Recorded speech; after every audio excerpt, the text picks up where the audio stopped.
तर दोस्तांनो पार्ट 2 मध्ये तुम्ही पाहिलं की मी कसा गेलतो गाडी घ्यायला शोरूम मध्ये. तर हे आहे आपला पार्ट 3. मग मी समाजकार्याची बॉटल घेऊन आलतो वळवंट मेडिकल वर. ते आम्ही गोळ्या घेतल्या तोंडाच्या खायच्या आहेत. तर ते आणि दहा हसत होता का मी ब्लॉक काढत जाऊ. त्याला म्हटलं हात दाखव मस्त. गोळ्या घेऊन आम्ही निघालतो. हा गाडी घेऊन चालला होता बाहेर. आजनं थांबवली गाडी. गाईस आम्ही बसलो गाडीत आणि बंग बंग बंग बंग 3 डबाकडे टाइम गेलो आम्ही डायरेक्ट पेट्रोल पंपावर. तर ती गाडीच बंद पडली होती. मग गाडी लोटली आणि आम्ही गेलो होतो ती आणि हा राज मागं होता. आला मग दादा दादा. मग दोस्तांनो पा मागतली ताकद कुठपर्यंत आली गाडी. मग गाडीत पेट्रोल भरलं, बॉटलीत पेट्रोल भरलं. अबे अटक आला का.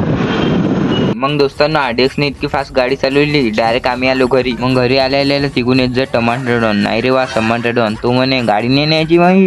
मग दोस्तांनो कॅम्बर राजनं त्याची गाडी केली चांगली. विशाल भाऊनं पण मदत केली आणि मी पाहत बसलो काय करायचं. मग किक लावली फायनली आणि मी गेलो घरी. नाही रे बा माझ्या पप्पानं फोन लावता म्हणून मी धावत पळत गेलो आणि मला मेडिकलचं कार्ड भेटलं तर ते लागलं आपल्याला